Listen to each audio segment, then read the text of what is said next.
প্রিয় এসএসসি পরীক্ষার্থী ভাই ও বোনেরা, আজকে আমরা আলোচনা করব এসএসসি 2025 সালে যারা দিবে তাদের কমার্সে যারা আছে অ্যাকাউন্টিংয়ে। আজকে আমরা হিসাব বিজ্ঞানের 4র্থ অধ্যায় নিয়ে আজকে আমরা আলোচনা করব। আমরা এই অধ্যায়ের কয়েকটা সূত্র তোমাদেরকে দিব, তারপরে এই সূত্রের আলোকে যে প্রশ্নগুলো হয় সেই প্রশ্নের সমাধান করার চেষ্টা করব। তো আমরা আলোচনা করব মূলধন ও মুনাফা জাতীয় লেনদেন, এই অধ্যায় থেকে আমরা আলোচনা করব। তো প্রথম নম্বর যে সূত্রটা আমরা দিব তোমাদেরকে, সেটা হলো কি মালিকানা সত্ত্ব।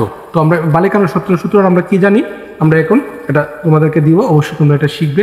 পরবর্তীতে ধাপে ধাপে এই সূত্রের আলোকে কিন্তু আমরা ওগুলো করব।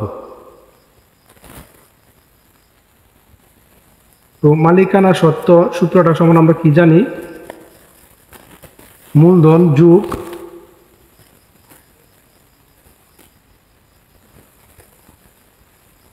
ব্যবসার আয়, ব্যবসার মূলধনের সঙ্গে কি করবো, আমরা ব্যবসার আয়গুলা যোগ করবো। এখানে মূলধন বলতে কিন্তু মূলধন এবং অতিরিক্ত মূলধন সহ বুঝিয়েছে, সেটা কিন্তু মনে রাখবে। মূলধন যোগ ব্যবসার আয় বিয়োগ করব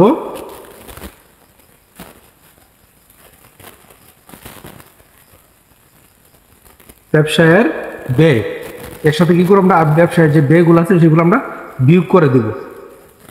তারপরে কি করবো, মালিকের যে উত্তোলনগুলো আছে সেই উত্তোলনগুলো আমরা বিয়োগ করে দিব। তাহলে আমাদের মালিকানা সত্ত্বের পরিমাণটা চলে আসবে। তারপর 2 নম্বর যে সূত্রটা আমরা শিখব সেটা হলো মূলধন জাতীয় ব্যয়।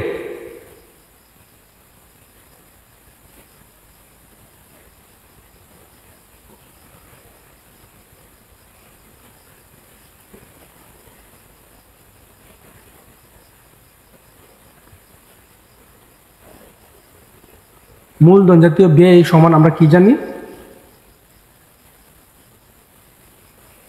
স্থায়ী সম্পদ ক্রয়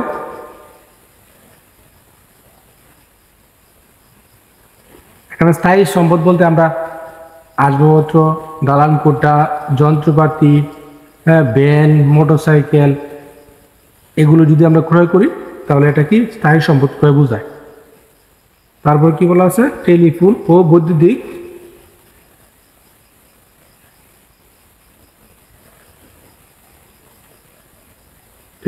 বা বৈদ্যুতিক সংস্থাপন।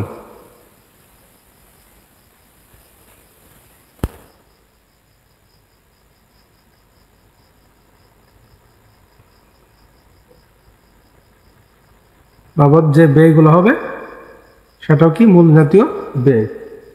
তারপরে নতুন সম্পত্তির সংস্থাপন ব্যয়।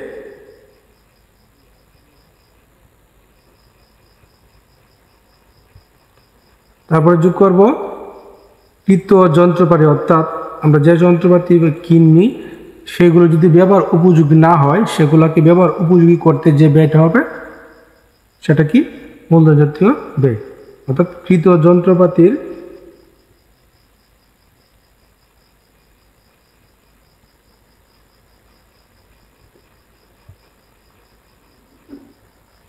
কার্যোপযোগ করার মেরামত ব্যয়।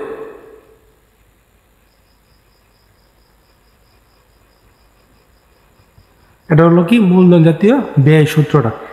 তারপর 3 নম্বর যে সূত্রটা,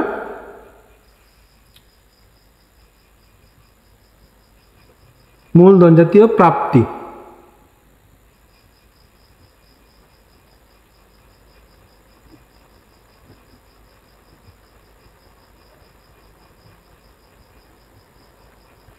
মূলধন জাতীয় প্রাপ্তি বলতে আমরা কি বুঝি, মালিক কর্তৃক ব্যবসায় প্রদত্ত মূলধন, অর্থাৎ মালিক ব্যবসায় যে মূলধনগুলা আনয়ন করে, মালিক কর্তৃক ব্যবসায় প্রদত্ত মূলধন।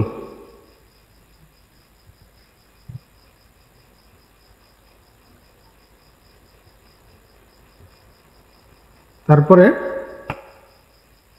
ব্যাংক হতে যদি আমি ঋণ নেই, ব্যাংক হতে গৃহীত ঋণ, তারপরে স্থায়ী সম্পদ বিক্রয়লব্ধ অর্থ, অর্থাৎ আমরা যদি স্থায়ী সম্পদ বিক্রয় করে দিই, সেই সম্পদ বিক্রয় বাবদ আমরা যে অর্থগুলো পাবো সেটা হলো কি মূলধন জাতীয় প্রাপ্তি। স্থায়ী সম্পদ বিক্রয় বা লব্ধ বা বিক্রয় বাবদ অর্থ।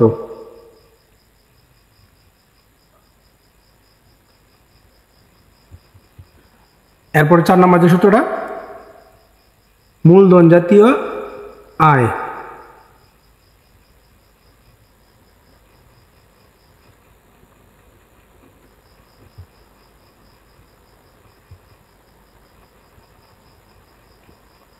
মূলধন জাতীয় আয় সূত্রটা হলো কি স্থায়ী সম্পদ বিক্রয় বাবদ